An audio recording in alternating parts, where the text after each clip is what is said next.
Hi. 2013 red wine എന്ന science fiction ചിത്രവും അതുപോലെ 2022 ഭൂതകാലം എന്ന സിനിമയും ചെയ്ത രാഹുൽ സദാശിവൻ്റെ സിനിമയാണ് ഭ്രമയുഗം എന്ന സിനിമ. ഈ സിനിമ ചിത്രീകരിച്ചിരിക്കുന്നത് ബ്ലാക്ക് ആൻഡ് വൈറ്റിലാണ്. അതേപോലെ പില്ലർ ബോക്സ് ഇതാണ് ആസ്പെക്ട് റേഷ്യോ ആണ് ഉപയോഗിച്ചിരിക്കുന്നത്. അപ്പോൾ നമുക്ക് ഭ്രമയുഗത്തിൻ്റെ വിശേഷങ്ങൾ പങ്കുവയ്ക്കാം. അവതരിപ്പിക്കുന്നത് ശ്രീജിത്ത് വയനാട്. ഇപ്പോൾ ചിത്രത്തിന് ബ്ലാക്ക് ആൻഡ് വൈറ്റ് എന്തുകൊണ്ട് ഉപയോഗിച്ചു എന്നത് നമുക്ക് സിനിമ കാണുമ്പോൾ മനസ്സിലാവും. ഒന്നാമത്തെ ഒരു കാര്യം എന്ന് വെച്ചാൽ അതിൻ്റെ കാലഘട്ടം, ആ ഒരു കാലഘട്ടത്തിലായതുകൊണ്ട് ബ്ലാക്ക് ആൻഡ് വൈറ്റ് ഉപയോഗിച്ചു എന്നാണ് ഒരു ഇൻ്റർവ്യൂലൊക്കെ പറഞ്ഞത്. അതല്ല, മറ്റു പല കാരണങ്ങളുണ്ട്, ഞാൻ അങ്ങോട്ട് വഴി പറയാം. അതുപോലെ തന്നെ പില്ലർ ബോക്സ് ആസ്പെക്ട് റേഷ്യോയുമാണ് ഉപയോഗിച്ചിരിക്കുന്നത്. ഈ പില്ലർ ബോക്സ് എന്ന് പറയുന്ന ഒരു കുടുങ്ങിക്കിടക്കുന്ന അവസ്ഥയെ സൂചിപ്പിക്കാൻ വേണ്ടി കൂടിയാണ്, അതുപോലെ കാലഘട്ടത്തെ കൂടെ സൂചിപ്പിക്കാൻ വേണ്ടിയാണ് ആ പില്ലർ ബോക്സ് ആസ്പെക്ട് റേഷ്യോ എടുത്തിരിക്കുന്നത്. അപ്പോൾ കാണാത്തവരൊക്കെ ഉണ്ടാവും, അതുകൊണ്ട് ആദ്യമേ പറയാം, എക്സ്പ്ലനേഷൻ വീഡിയോ ആണ്. എക്സ്പ്ലനേഷൻ വെച്ചാൽ പൂർണ്ണമായ എക്സ്പ്ലനേഷനില്ല, ഒരു അനാലിസിസും എക്സ്പ്ലനേഷനൊക്കെ കൂടി ചേർന്നൊരു വീഡിയോ ആണ്. അതുകൊണ്ട് സ്പോയിലേഴ്സ് ഉറപ്പായിട്ടും ഉണ്ടാവും. അപ്പോൾ തുടർന്ന് അങ്ങോട്ട് തീരുമാനിച്ചിട്ട് കാണുക. അപ്പോൾ ബ്ലാക്ക് ആൻഡ് വൈറ്റ് എന്ന് പറയുന്നത് കാലഘട്ടത്തെ സൂചിപ്പിക്കാനാണെന്ന് പറഞ്ഞു. കാലഘട്ടത്തെ സൂചിപ്പിക്കാനാണ്. അതുപോലെ പില്ലർ ബോക്സ് ഒരു ആസ്പെക്ട് റേഷ്യോ ഉപയോഗിച്ചിരിക്കുന്നതും കാലഘട്ടത്തെ സൂചിപ്പിക്കാനാണ്.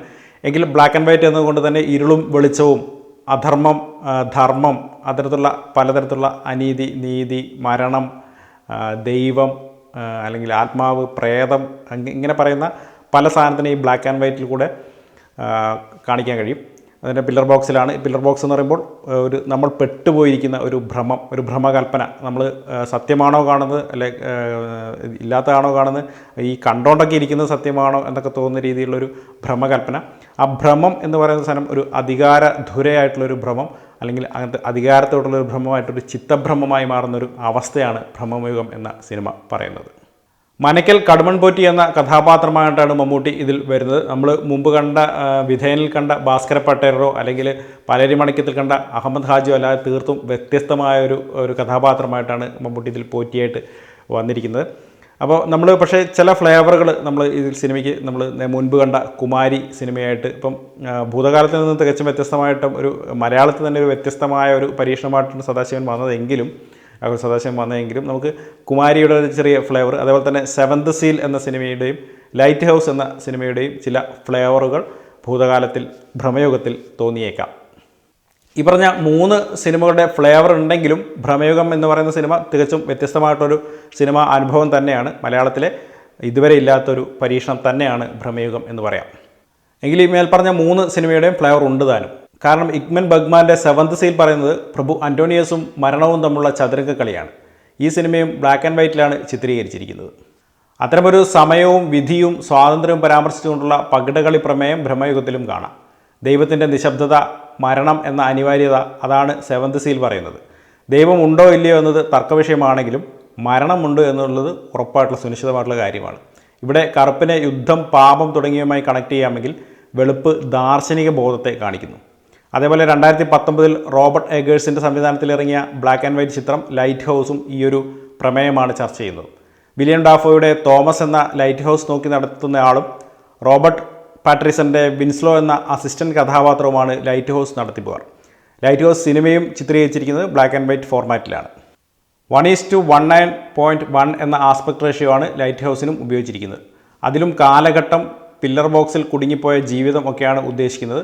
ആ ദ്വീപിൽ വരുന്ന കടൽക്കാക്കകൾ മുൻപ് മരിച്ച നാവികരെ ഓർമ്മിപ്പിക്കുന്നു. അത്തരത്തിലൊരു പ്രത്യേക മനയിൽ കുടുങ്ങിപ്പോകുന്ന 2 പേരും അവരുടെ ഭ്രമവും, അതുപോലെ തന്നെ മുൻപ് അവിടെ വന്നിട്ട് മരിച്ചുപോയ ആളുകളും ഒക്കെ ഭ്രമയുഗവും സംസാരിക്കുന്നുണ്ട്. ലൈറ്റ് ഹൗസ് ആണധികാരവും അതിൻ്റെ തിളക്കം മോഹിപ്പിക്കുന്നതും അതിൻ്റെ അധികാരിയായി തുടരാൻ ആഗ്രഹിക്കുന്ന മോഹവും പ്രതിപാദിക്കും പോലെ ഭ്രമയുഗവും അധികാരമെന്ന ചിത്തഭ്രമത്തെ തന്നെയാണ് സൂചിപ്പിക്കുന്നത്. കാലാകാലങ്ങളായി മനുഷ്യദുരകൾ വളരുകയും അധികാരവും അടക്കി വാഴലും ആഗ്രഹിക്കുന്ന മനുഷ്യൻ്റെ തലമുറയായി വന്ന് തുടർന്നുകൊണ്ടേയിരിക്കുന്ന ഒരു ലൂപ്പും ആണ് ഭ്രമയുഗം. കലികാലത്തിൻ്റെ മറ്റൊരു എക്സ്റ്റൻഷനായി ഈ അധികാരദുരയെ കാണാം. കടുമൺ പോറ്റിയിൽ കൂടിയിരിക്കുന്ന അധികാരദുര എന്ന ചാത്തനെ സ്വാംശീകരിക്കാൻ ശ്രമിക്കുന്ന പോറ്റിയുടെ ജാരസന്ധി, അവനെ മറികടന്നെത്തുന്ന വഴിതെറ്റിയവൻ തുടങ്ങി അധികാരദുര കൈമാറി പോവുകയാണ്.